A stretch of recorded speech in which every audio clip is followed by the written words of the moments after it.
I'm happy to introduce Tom Burke, the fire chief of the Northfield Fire Department. Now, just a little background on him, and I had to get this off the internet because I forgot to ask you about it.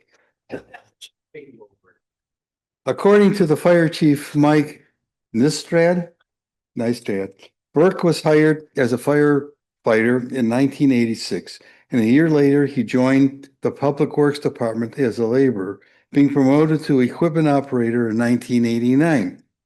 In 1980, Burke became a state-certified emergency medical technician, followed in 1992 by becoming a state-certified fire investigator. He was promoted to fire department captain in 1994, then fire marshal in 1997. Starting in 2004, he was the assistant chief of the Northfield Fire Department, a role in which he served until August 18th, when he was named the deputy chief. Nystrand praised Burke's service to Northfield. It has been an honor to work with Tom for 39 years that he has been, he said. He's a real asset to the team here in Northfield Village. I think he's done an excellent job. So let me welcome Tom Burke and hear what he has to say.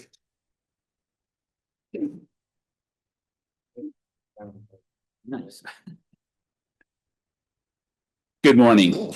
A little bit about myself, and those were very nice words. Our Chief Mike Nystrand retired in November. He retired with 40 years or 50 years of service with the department. We have a new fire chief now. I'm deputy chief. I'm second in command. I'm in charge of operations for the village, for the fire department. I've worked here for 39 years. Not sure when I'm going to retire. I think it's soon, sooner than I have three kids, 26, 20, and 19. Yeah, college. So probably get at least 2 more years left so we can get the middle boy is in college. The youngest child, she did not want to go to college, which I think for her was a good decision because she's not really sure what she wants to do. So to be honest, Dad was happy he didn't dish out a bunch of money, send her to college, and have her come home a year later with not knowing what to do. So we're good for Dad. I live in the village. I've lived in the village for a little over 20 years. We're a unique village here where it's a small village. So the firefighters are also public works employees. The public works employees are also the firefighters. So I've plowed snow, worked water main breaks, fixed sewers. Over probably the last 15, 20 years, I've been strictly fire department. I've not done public works task lately at all, unless we get a big snowstorm, and then I'll go out and plow and help them out. Like I said, my key role now is operations, so day-to-day things. I also we belong to a group called Mavis Division 3, which is 17 towns in the area. We all share and we all train and we all respond to each other. So at 1:30 this morning, I was in Winnetka at a fire. So we'll go there, they'll come here, and that's how we all kind of help each other out. All kind of small towns around here, so it works out well. Talk a little bit about fire safety in your home and in here. It's funny. I get asked to do these presentations a lot, and they'll ask me, can you talk about fire extinguishers? And I'm going to touch base on fire extinguishers. The one thing I will say about a fire extinguisher is, are they easy to use? Yes. Are they difficult to use? Yes. If you go to use one, they are easy to use, but when they discharge, it's a big cloud of white smoke. It fills up the room. You'll cough, you'll sneeze. It tastes terrible. It won't hurt you, but it's scary. It's scary to use. So the one thing I tell people of all ages, if you're not confident in using one, don't. I'd rather have you call 911, get out of your house, and let us come. The biggest battle we face is not getting called soon enough, quick enough. I sit and laugh, but the whole dial the phone thing, I have this conversation with my kids constantly. The one thing I tell our kids, when I grew up and we wanted to date somebody, we had to call their house. Okay. And it wasn't the kids answering, it was mom or dad answering the phone. When we went to pick them up, you had to walk up to the front door and greet her and greet her parents. These kids nowadays, they pull up in front, they get on their cell phone, I'm here, and their dates walk outside. I think that's ridiculous. But I guess I'm old too. Uh, Majority of our firefighters that I hire nowadays are anywhere from 20 to 30 years old. Nobody has a phone in their house. Nobody anymore. Everything is done by your cell phone. Years ago, probably 20, 25 years ago, there was something called E911, Enhanced 911. If you had a mobile or a phone in your house, you picked it up, you dialed 911, it locked. It goes to our dispatch center, and we know your address. It's locked. We definitely know where you're going. Now we get phone calls from your cell phone, and what it does, it hits a cell tower. So we have an area of what you're in, not an exact location. Can that hurt? Yes. Like I said, when you're dealing with fires inside your house, time is everything. The longer the fire breathes and grows, the worse it is for us. Okay. Everything nowadays, the seats, the carpets, the draperies, everything's synthetic, and it gives off toxic smoke. Majority of your fire deaths in the United States are caused by the smoke, not by fire. Okay. So a couple of things I'll tell you right away. You wake up, smoke detectors, great thing. 30 some years ago, it's the law in the state of Illinois that every residence, multifamily dwelling or single family house has to have a working smoke detector in the house. Key word in that sentence is working. One good thing about the area we live in, majority of the people have fire alarm systems or burglar alarm systems in their house. So the smoke detectors are tested and checked regularly. Okay. Single family homes, they always used to say, you got to change your batteries. We come out and said, every time you change the clocks twice a year, change your batteries twice a year. Nowadays, the only smoke detector you can buy is with a sealed battery in it. It's a 10-year battery. After 10 years, throw away the smoke detector. Get a new one. I think that's fabulous. Be honest with you. How many people remember to change their smoke detector batteries? Usually you don't until it starts beeping in the middle of the night. We'll get phone calls in the middle of the night and we don't mind. We'll come. It keeps beeping. Every once in a while it beeps. When it's an intermittent beep like that, that means your battery's going dead. When it's a solid beep, it went off for some reason. What can set off smoke detectors? Dust, hairspray, spiders. Spiders crawl across it and they set off the sensor. Anytime your smoke detector comes off, call 911, tell them your smoke detector's coming off, we'll come. First thing everybody says, don't use your lights, don't use your sirens, and don't have a lot of people pull up. Sorry. If you call us and say your smoke detector's going off, we're going to take that as there's something's going on, there's a fire in the house. So we are going to come with lights and sirens. We are going to come with a lot of people. But you got to understand, it's people that we need, okay? First thing we pull up into a house or a building, and a fire alarm's going off or there's smoke showing, first thing we're going to do, number one, is search and rescue, okay? Now, realize when we go inside of a fire, it's usually zero visibility, okay? You can't see anything. Put your hand right in front of your face, you can't see it because of the smoke. So what do? We get on the ground.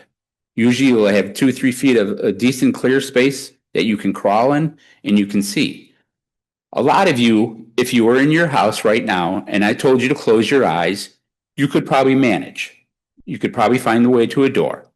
Okay? Never been in your house. I have no idea where I'm going or what I'm doing, and I can't see anything. Okay? Every little room we come to, we open up and we search it. We search closets. We search bedrooms. I've been in a fire before where I thought I was in a good sized bedroom and it was a closet. Okay, so no idea. After the fire was out, we went back in there and I spent 3 minutes in this room, but it was a big walk-in closet. And I thought I was sure they said it had to be a bedroom. There's no way it was a closet. But yeah, so it's tough. Fire alarm goes off, you wake up, you smell smoke, you see smoke, don't stand up. Get on your hands and knees and crawl out. Okay? If you can't get out, make sure your bedroom door is closed, stay in your bedroom, and you can get on your phone and call 911, say, I'm in the bedroom. The first thing they're going to come across to us on the radio saying, first unit coming, you got somebody in the first floor bedroom, second floor bedroom, third floor bedroom, or whatever like that. First thing we do, that's where we're heading for. We're going upstairs or whatever. We're going to look in the bedrooms. Okay. You get up, you smell smoke, you see smoke, you get out of the house, stay out of the house. So many people will go back in. I wanted to get my pets. There's some important paperwork I want to get. Don't. That's where we run into problems. Well, they were out of the house. We saw them, but now we can't find them. Well, they went back in the house. And then we go in there and we're ending up dragging you out of the house. Pets, I'll give you the technical term. I'll give you pet's a pet. They're replaceable. We understand. But guess what? We're going to search for the pets. Okay. I've carried more pets out of houses than I have people. Good thing, right? I understand some pets are they're kids to everybody. I have 2 dogs at home. I come home at the end of the day, and the first thing that meets me at the door is the dogs. My kids, not so much. But so then once again, you can say to yourself, all right, who's going to get out of the house first? You think probably me and the pets are going with me, so we'll get out. But we will search for your pets. And if you do have belongings that you need to get out, medical forms, when we can, and it'll be as soon as we can, we will look for them for you. I've carried dressers out. I've carried a safe out before. So we will work with you. Firemen came and they broke everything. Yeah, that, a little bit, that's what we do. A lot of the times is when we're crawling around, we can't see anything. We can't do anything. So are we knocking things over? Yes. I apologize for that. There's nothing we can do. Why did the firemen come and knock a hole in my roof? Okay. Smoke is what kills everything. So what we want to do is we want to open up your house. We want to get fresh air in there for us and for you if you're still in there. Okay. So what do? We go to the highest point. It's kind of like a fireplace. It's got a chimney, right? Where does the smoke go? The smoke goes up. Okay. So we want to get to the highest point and we want to open up that room, open up that house. So we put a hole in your roof. We pull ceilings. We got called to a house, this was probably 5-10 years ago, that was on fire. And I walked up to the door and the person opened up the door and said, what's going on? I said, your house is on fire. Okay. It was a chimney fire that got into the attic, burned a hole through the roof, and there was flames coming out. And the people on the first floor had no idea what was going on. So they were very thankful. It's funny now with technology today too. Everybody's got those Ring doorbells.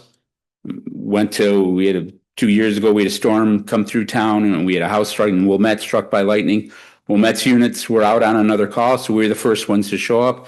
I got to the front door. I had told my firefighter to get the door open. He was about ready to knock the door in, and somebody yells, "What are you doing?" Well, they were out of town in California, but they saw us on the Ring, and they were talking through the Ring. "Sorry, sir, your house is on fire. We got to go now." Broke the door down, and they were coming back the next day, I guess. So it's little things like that. Technology has advanced so much these days, you never know. Everybody's watching. But yeah, do we make a lot of damage? Yeah, but there's a reason why we're making the damage, okay? Like I said, we got to get fresh air in the building. We got to let us get to it.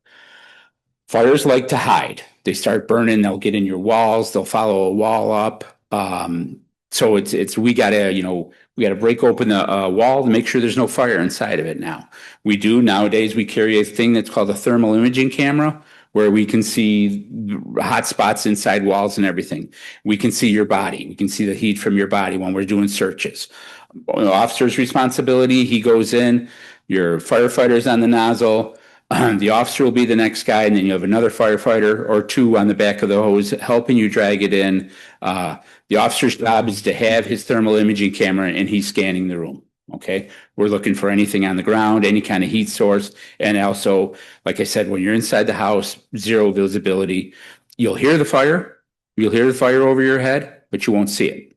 And we can take that camera, we can look up, we can actually see a little bit of the fire that way. So that's kind of what we're using these days to help us do searches and things. Smoke detectors, I love them. They're great. You got your carbon monoxide detectors now, I think are good too. With technology comes problems with technology going bad and going old and stuff like that. So like I said, with the new smoke detectors, they're 10-year smoke detectors now. So things do advance and we're just kind of getting into the phase where everything's starting to advance now in the fire service. We come in just our clothing alone. So that the coat, the pants, the air pack that we wear, the helmets, the gloves, the boots, to outfit a firefighter right now is probably around $5,100 just for one firefighter. We have 6 firefighters on duty every day here in Northfield. We have 4 on a fire truck and 2 on the ambulance. Those 6 firefighters will go on every call. You call 911 saying you fell and you hurt your ankle. We're coming with 6 people. Okay.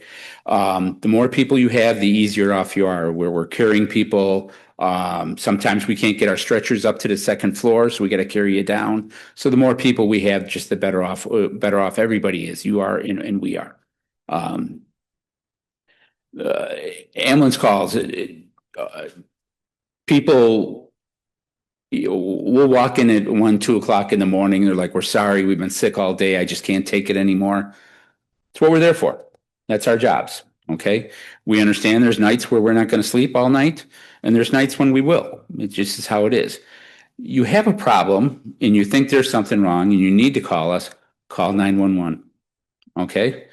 The guys might look great, not look that good when they're walking in. Their hair might be all over the place, but we do try to lay down as much as we can, or when we're at night when we're on shift. But we do get woken up, and we don't mind. I was on a call yesterday for a lady, fell a couple of days ago, and she's been hurting since then. I think she might have bruised or broke a rib. She didn't want to call us, didn't want to bother us. No bother. That's what we're here for. Okay, we'll come. We took her in. Another lady, she had her cell phone sitting on the side of her bed. I'm like, "Come on, we'll bring your cell phone with you so you can make sure." She goes, "I've never used that. My kids got me that. It's been sitting there." I'm like, "Might be the first time you use it when you're in the hospital." I said, and the first thing I said, "Have you called your kids?" Didn't want to bother them. They're going to want to know because we're going to take you to the hospital. So it's not a bother. And that's one thing I really want to get across today. Any problems, any emergencies, call 911. That's what it's there for. That's what we do. Kitchen fires, yeah, we have them. Cooking, I laugh. I always say, be careful cooking. Last summer, I was sitting in bed and I started smelling smoke in the house, and I'm like, "What's going on?" Walk in the kitchen. There's a frozen pizza in the oven that looks like it's been cooking for 6 hours. I go out to the living room. It was burnt to a crisp. Go out to the living room, and my son's sleeping on the couch. There you go. Nice one. Woke him up. He's like, "Is it done?" I'm like, "Yeah, it's done." So I guess I fell asleep. I guess so. But it does happen. We have a fire extinguisher in our kitchen. Of course, the wife did not want it hanging on the wall in the kitchen. I'll agree. Not the best looking thing, but I'm like, "We're going to have one." So I put it right below the sink is a cabinet. I put it in the cabinet. Well, what do you think happens to that extinguisher over time? It's all the way in the back of the cabinet. You just keep putting things in front of it. And I asked the wife one night, I'm like, "So something's on fire in here. You're going to go inside and get the extinguisher?" And she's like, "Kind of got some things in front of it." Kind of do. Like I said, I get it. They're not the best looking things. There's one in the back room here, but it's in a nice little cabinet. But you have them, but kind of keep an eye where they go over time.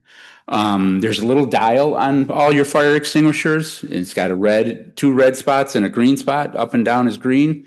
That means it's good. Everybody asks, it's 4 or 5 years old. Is it still good? I say, take the dial, click it with your finger, hit it a couple times. If it doesn't move, you're good. Those last a while. Okay.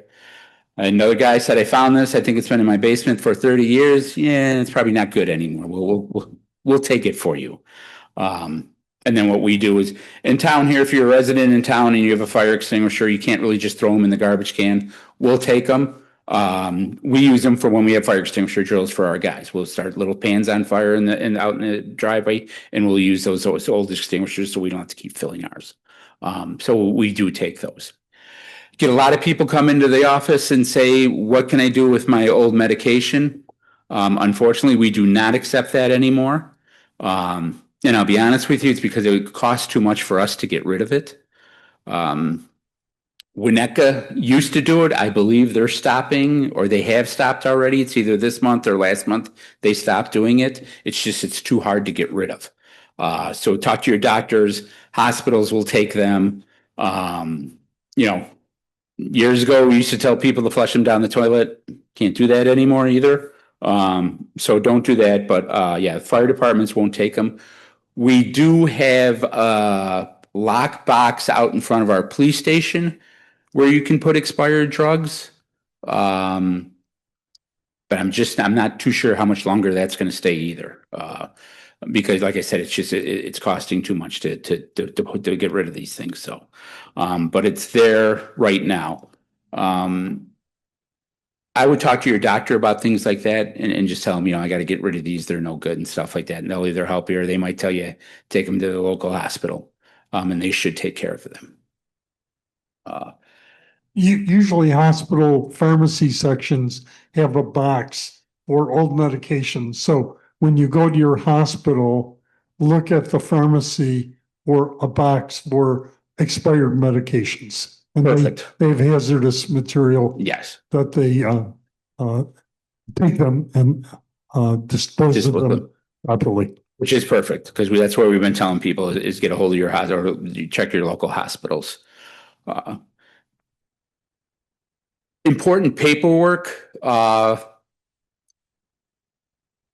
good place to put important paperwork or medical forms. When we come, the first thing we're going to ask you if you're sick or anything like that is what kind of medications you are. Try to have a list of your medications. We like taking that. We don't like taking the pills themselves. Okay. And it's not that we don't want to deal with them. It's just that we've taken a lot of those and we take them to the hospital. We give them to the hospital. And then the people are released from the hospital. They come back and they call us and say, do you have our medication? No, we don't. We give anything we take with us, we give to the hospitals or to the emergency room. So we would rather have a list of your medications. Okay. And have it close by. I always say, if you can, have a copy of it. Okay. Because I don't want to take your only list you have for the same reason. I'm afraid that the hospital is going to misplace it. So if you have those, have them close by, have a copy of it. We do tell people sometimes, a good place to put important documents is take a Ziploc bag, close it up and put it in your freezer. All right. We'll look in there. For elderly people that are very sick, terminally sick, they have a DNR. It's called the Do Not Resuscitate form.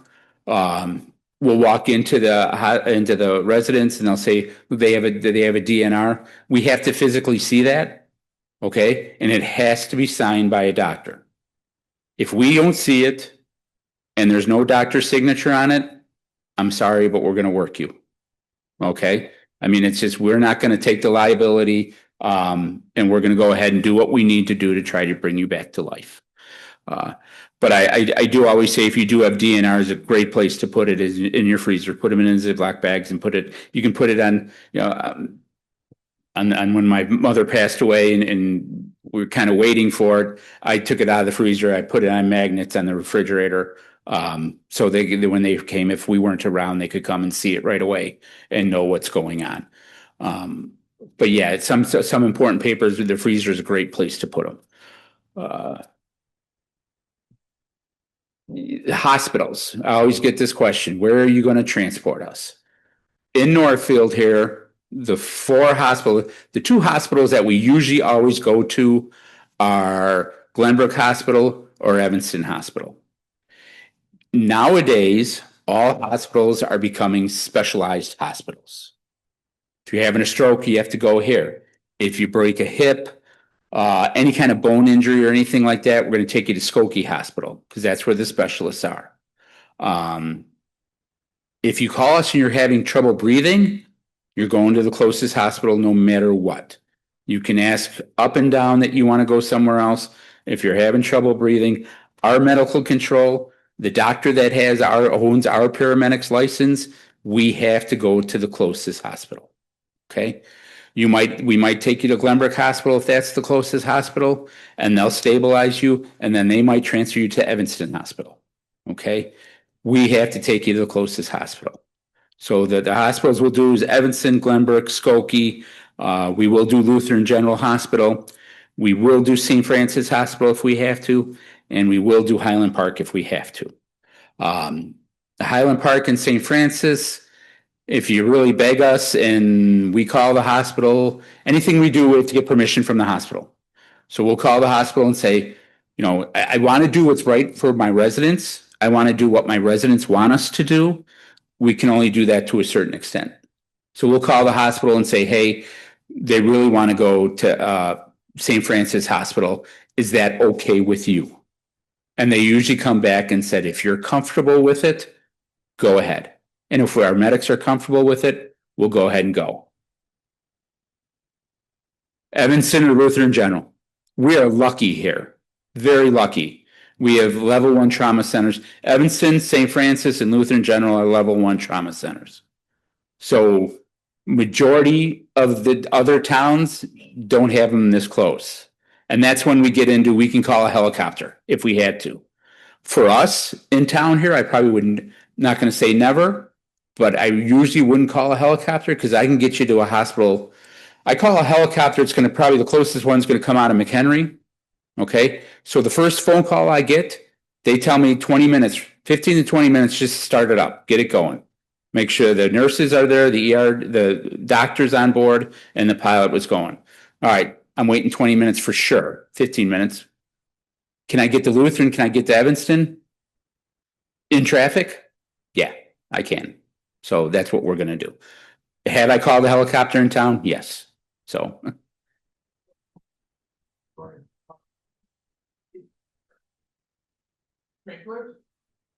And our fire alarm goes off on occasion.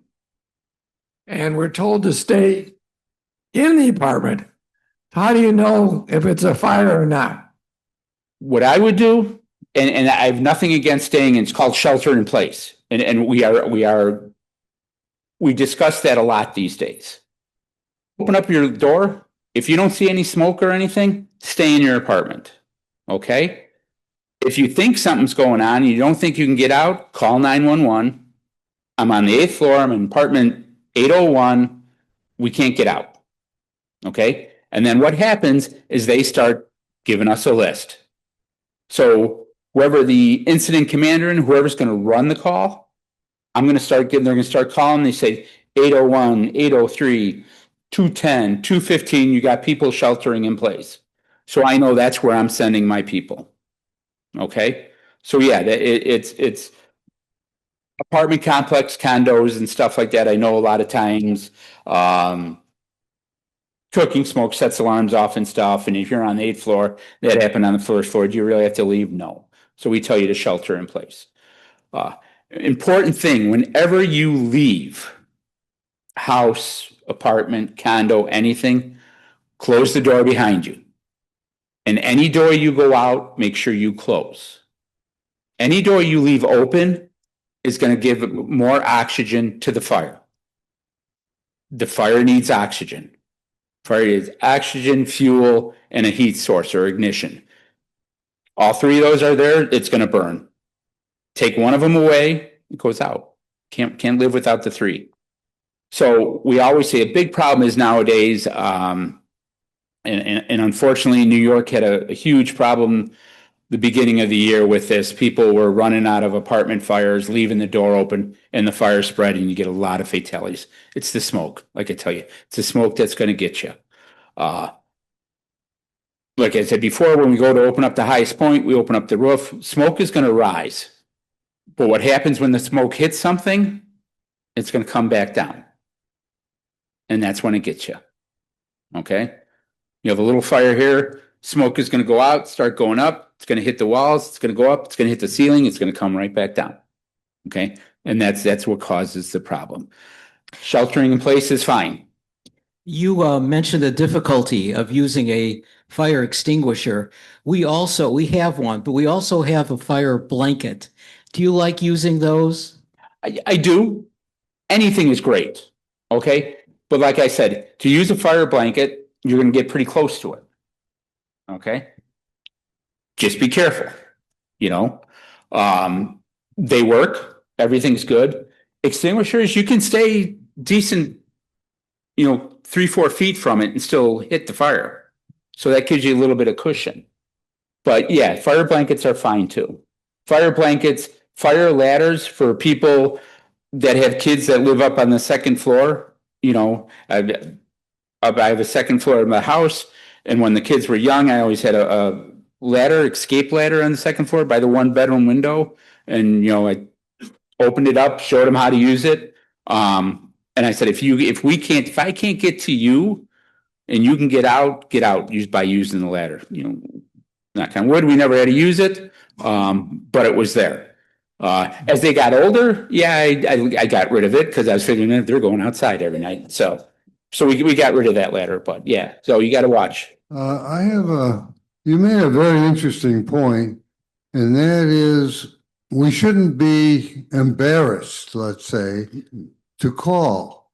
I mean, it's happened to me. Something goes wrong. You say, well, what if it's nothing and I call these people, I just bother them. Do you get that? Always. It's interesting you bring it up because I think not bothering or feeling embarrassed if nothing was wrong. Okay, I just bothered you. Yeah. I was working an overnight shift one night. We had no calls. It doesn't happen a lot, but it does happen. So we slept all night. 10 minutes, 15 minutes before our shift was over with, we get a phone call, and a lady laid on the floor all night. I didn't want to bother you. Thank you. But why? Tom, That's what we're here for. Tom, I have a follow-up question to that. At the center, we're all mostly seniors. When something happens where one of us falls on the floor, we're not sure why. They seem to be struggling, but they're breathing. They're not able to get up by themselves. I remember being told if a person is able to get up by themselves without assistance, they're probably going to be okay. But if they can't, then you really should call 911. Can you help us understand how we should handle a situation where one of us falls and, we know that it may not be a case of a stroke or a heart attack, but just being harmed in a way that they seem to be struggling. Once again, there's this issue of feeling embarrassed. Should I call? Will they come out and will it become unnecessary? How do you feel about that? Yes. People trip, people fall. Some people can get up right away. Some people can't. My thing I would say to them is, I stood up. Number one, maybe I stood up too fast and then I fell, or I stood up and I went to walk and I tripped over the chair. Understand that happens. I would, my first thing, what I always tell people, if you fall, wait, stop. Don't try to get up right away. Does anything hurt? No. You're sure you're okay? Yeah. Let's try to get up. See if they can get up first.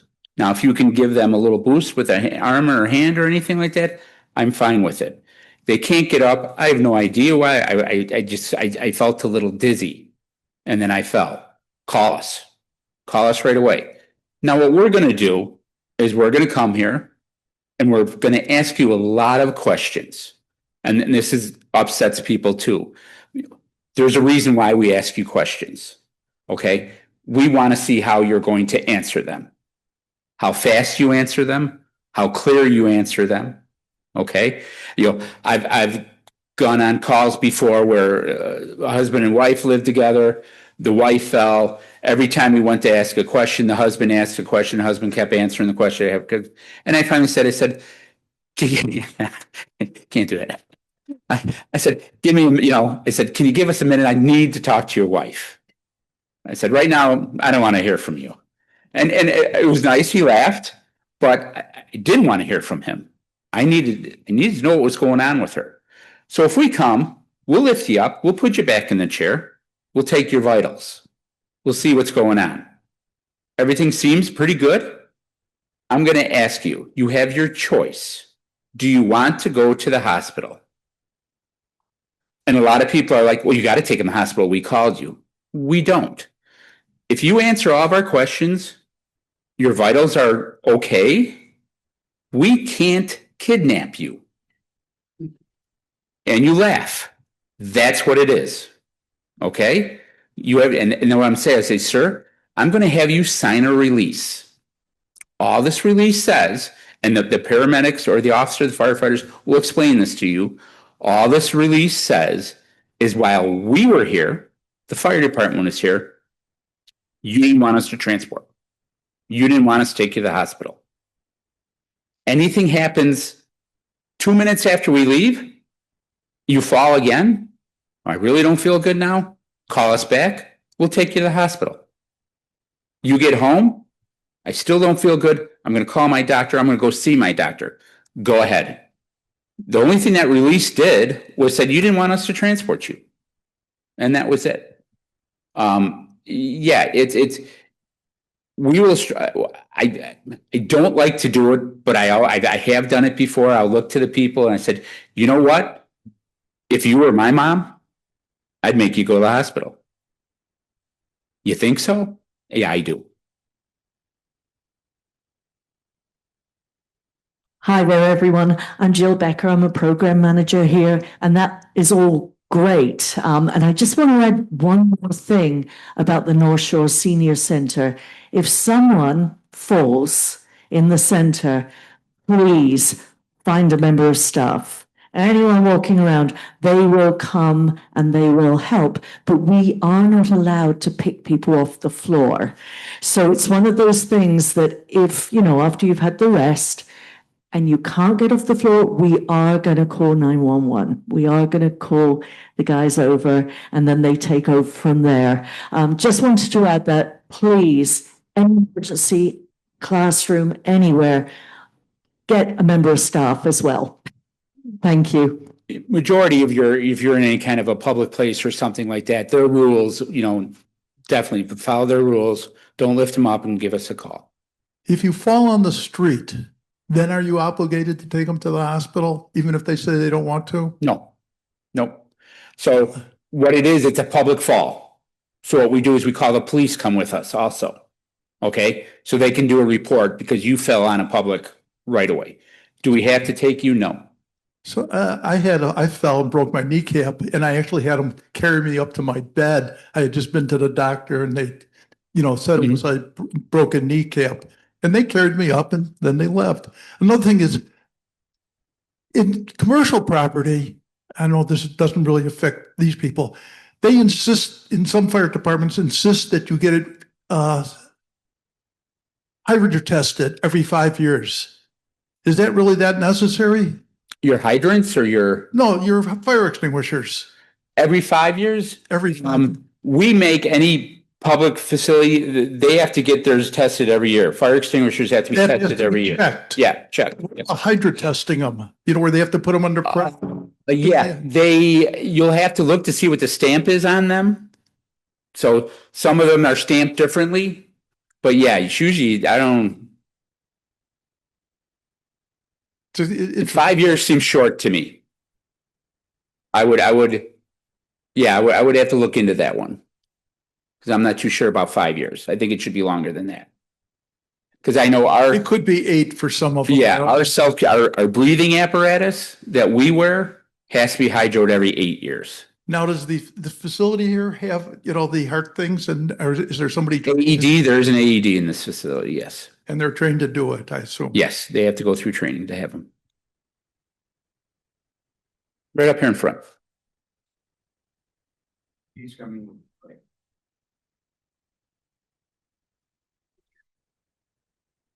Can you ask to be taken like to Lutheran General Hospital if it's not the closest hospital, or is there a cost for that? There's a cost for everything. It's no different. The cost is no different to whichever hospital we take you to. The only thing is Lutheran General is a little bit further. Well, it all depends on what's going on. Oh, okay. Yeah. A couple other things. It always makes sense to take a picture of your medications. And the other, I would always tell my patients, is their spouse ought to have the list of the medicines in their wallet.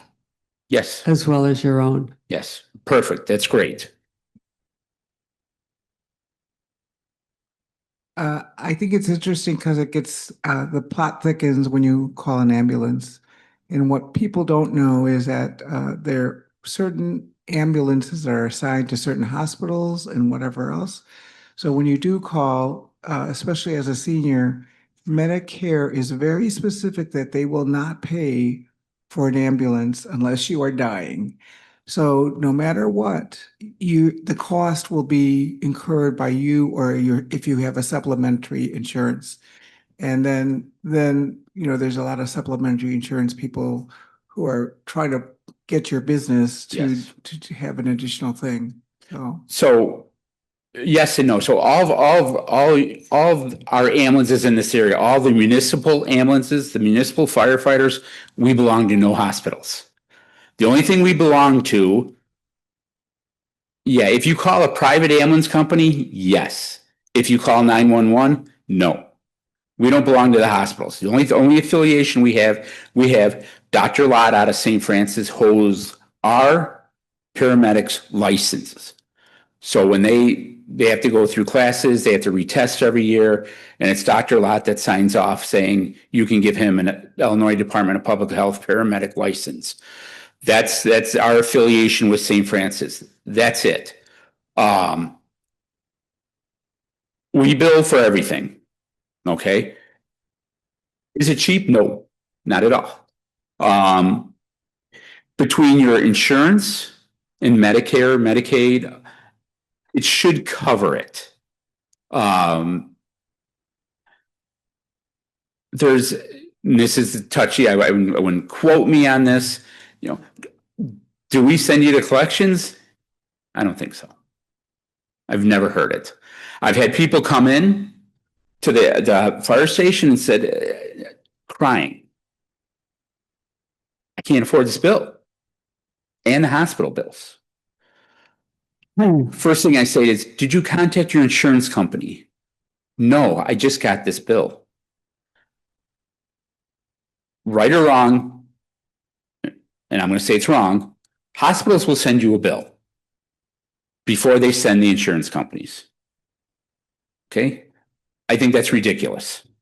I know when my mom and dad weren't healthy, they kept getting bills, and my mom was paying for as much as, because she got a bill in the mail. What do? Pay it. Okay? If we finally would stop, don't pay anything. We'll take care of the bills. We'll do everything. And I laugh. Anything you do today, anything, you have to do it twice. So if you have that in your mind right away, it's a good place to start. But yeah, it's terrible. We don't bill. We have a company that bills. A lot of times they'll call us and say, I got this bill, and I'll give you a number of who to call. I've had billing people call us and said, these people, this is the story. This is what's going on. Everything's documented. What do you want to do with the bill? Get rid of the bill. Don't care. I have Smart 911 on my phone. Yes. Is that able to locate me better than Yeah, the general cell tower? in our area, we're pretty good because we have a ton of cell towers. Every 2 blocks there's a cell tower, so they can narrow it down real close. And like I said, when they narrow it down, we're on your street, and we have a circle that might have 2 houses or 3 houses. So we don't, and a little bit story. In 25 years ago in town, we had a frantic phone call from a nanny who was taking care of a kid. Kid fell in the pool. She called us up and said, the boy's drowning in the pool. Didn't know the address and hung up the phone. So, fortunately, we sent everybody out, and we sent all the public works employees out, the police department, and we started from what we knew, where we saw pools in town, and we started checking on them. Luckily, a neighbor heard her screaming, came over, called 911 with the address. We had a public works employee who was 2 houses away at another pool, so we were close. We got there. Unfortunately, it didn't turn out well. And that's when the village signed up for E911. And it was, I was on call. I know the family to the day. And it was just a tragedy that, unfortunately they happen. About the placement of smoke detectors in the house. If you have one over here in the kitchen or one over in the bedroom, how do you place it? So what I always say, have a smoke detector outside the living quarters. Okay, so if you got a hallway that goes down, you have 2 or 3 bedrooms there, put it in the center of the hallway there. Okay, where's your furnace? Where's your utility closet? Where's the furnace? Where's the hot water heater? I'd have one out there. Love to have one outside the kitchen. I know kitchens are a touchy place. Cooking, they go off a lot, but I usually say close to the kitchen. I have one in your garage. Okay, if the garage is attached to the house, you can put it inside the house or put it in the garage. I don't care, but that's a good place to have it, in the garage. I also sometimes say it's not bad to put one in the attic. Those are kind of a pain though, because number one, if you got to change the battery, you got to get up in the attic, and what do you do? What's in the attic? A lot of attics have ceiling fans in the attics, and those, I have been on fires with those. They short out over time and they start a fire. So attic I can live without, and then one on every floor. If you have a finished basement, either the top of the staircase or have one in the basement, is a good place to have it. So every floor outside your living areas and garages.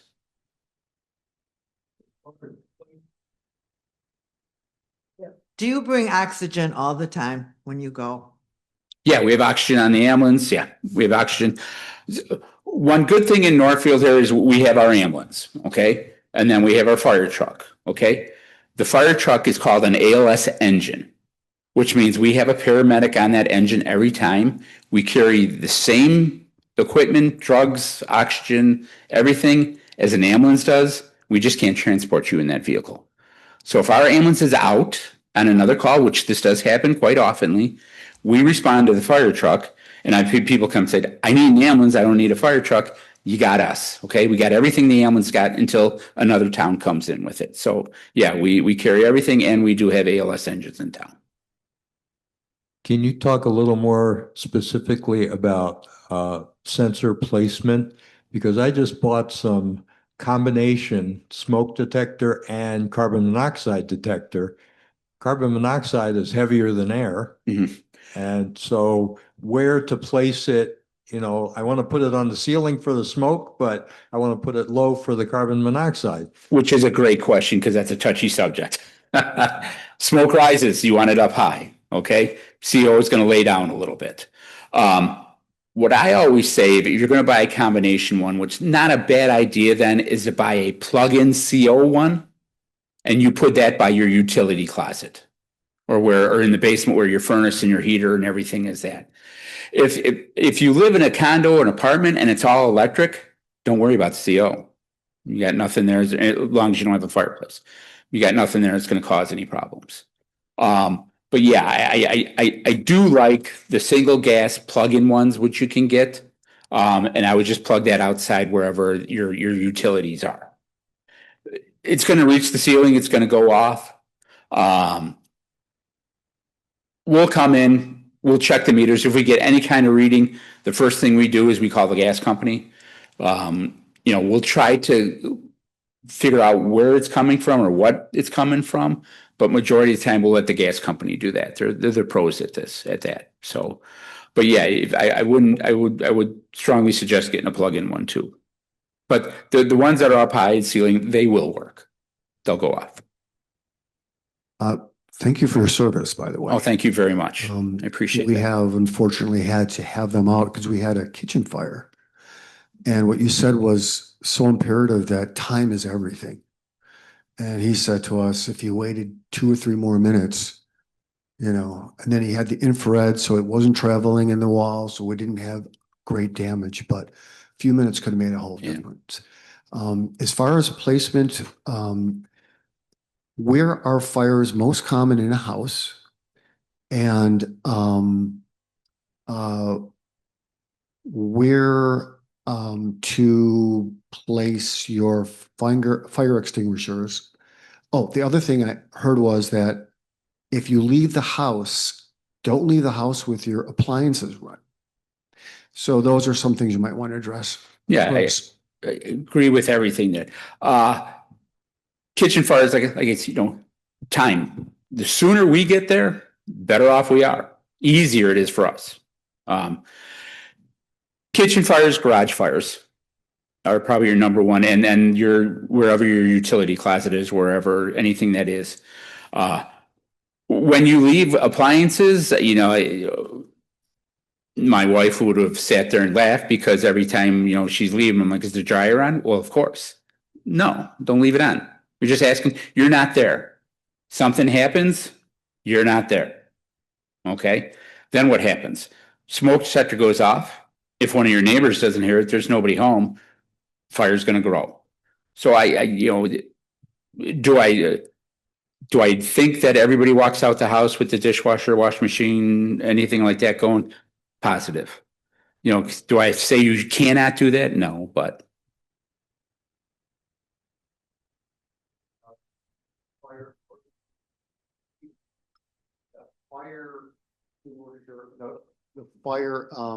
Thank you. The smoke detector actually is directly wired to. Yes. And I think that really helps. Yeah, it does. It's key. Anytime you have an alarm detection agency that does it, the alarm goes off, they get it at their remote station or wherever they're watching it, and then they call us, which is great to have.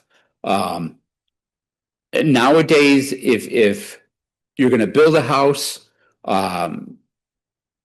our rules here in Northfield is any single family residence that gets built now, you have to put sprinklers in it. Okay. Yeah. Very controversial, very cost is an issue, but yeah, how do you put money on a life? So that I'm proud of it. I'm glad we had, I sat in front of a lot of groups and a lot of meetings about it. I understand that the cost and everything like that, but I think in the long run, it's great to have.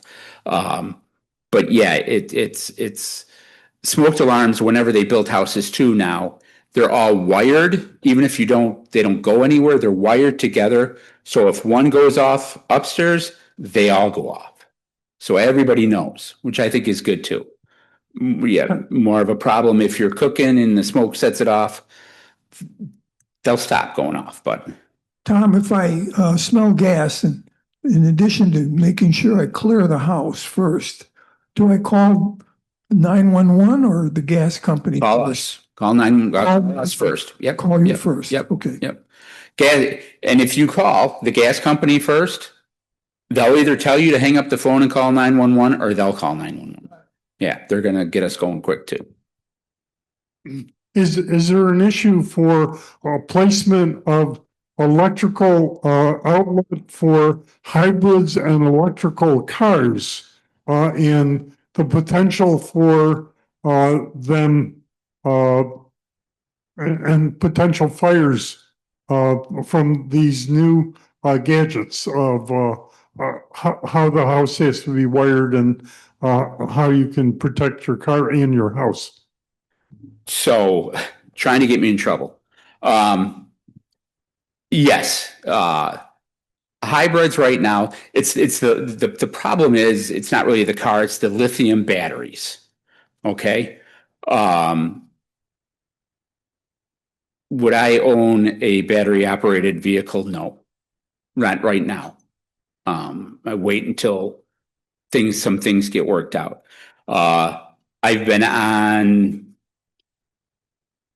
in the last year, I've been on 3 fires caused by lithium batteries. One was a very extensive fire. One, they caught it early and we caught it early. One, we burned the house down. We couldn't stop it. Use the manufacturer products. Don't buy off the market chargers. Don't buy off the market batteries, lithium batteries. That's one problem right now is the lithium batteries are expensive. So there's a lot of other markets out there that are manufacturing lithium batteries. And the main thing is they're not getting tested by UL, Underwriters Laboratory. And when they don't have that test, those are the ones that are failing, the batteries and the charging systems.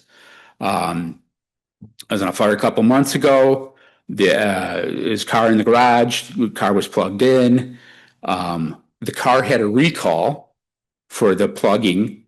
And the people they're still waiting to get it fixed.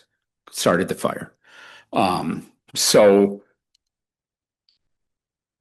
are they safe? Yes and no. It's hard to say. And I know I'm kind of jumping around and I just think it needs some more technology needs to get looked at a little bit more. New York, the city of New York is they are fighting lithium batteries. They're fighting the off-brand lithium batteries. They've had probably in a year's time, 20, 30 fatalities caused by these battery fires. The batteries can be very unstable. But like I said, the majority of the time we're finding out it's secondhand products. Electric cars, I think they will be great. I just think it's going to take a little bit of time. Am I telling you if you have an electric car to get rid of it? No. The house we did have on fire a couple months ago, he said the next day, the first thing he was to do is get rid of his 2 electric vehicles. So, and I laughed. I was kind of walking away and his wife goes, "You agree with him, don't you?" I said, "Me? You want my personal opinion?" "Yeah, I agree with him." "Do you want my professional opinion?" "They're selling them, so they got to be okay." I mean, they're selling them and they sell a lot of them nowadays. And a lot of them are in this area. So yeah, I just think we need to learn a little bit more about these lithium batteries. But yeah, it's whatever you're going to, if you're going to do it and you're going to charge it in house, make sure that everything is up to code and it's what it's supposed to do. There's a couple villages around here that are starting to buy vehicles for their fleet that are battery operated cars. And the one town is after they started plugging all these vehicles in, they found out the buildings didn't have enough power.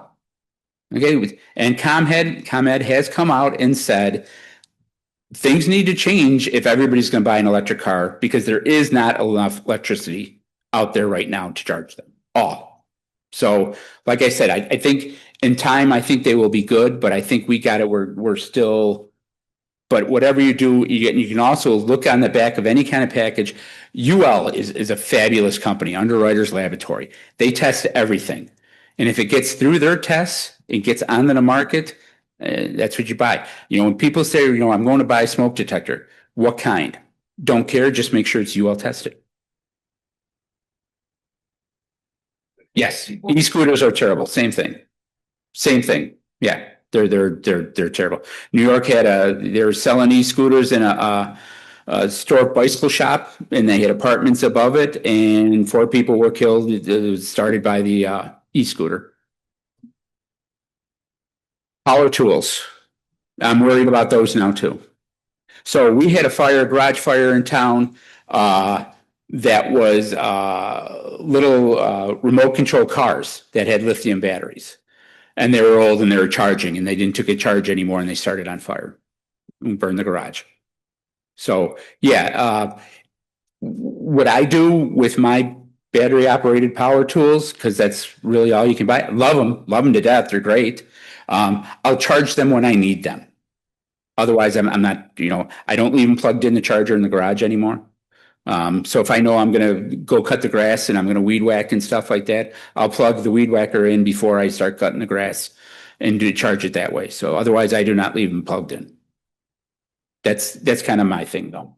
Is it okay to throw away single use like AA or AAA batteries?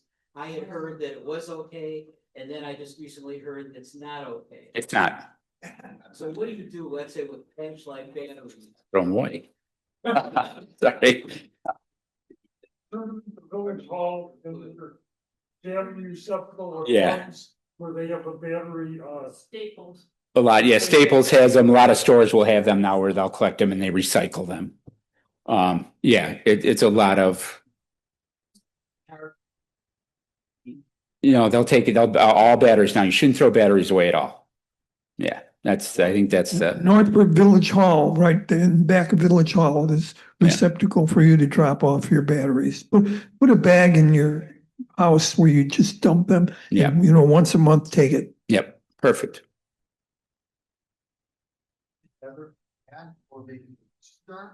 You can do a bag. I've seen them in bags. I've seen them in mason jars. You know, I for how many years have we been throwing them away? Forever. As long as I've been born. If they're dead, they should be fine. That's the problem. If they're not, then and how do you know how dead is dead? And yeah, when it comes to batteries, it's yeah, and it's, you know, and I'm not against all these new rules and everything like that, but there's a lot of them out there nowadays. Okay, let's give them a big hand. Thank you. Thank you very much.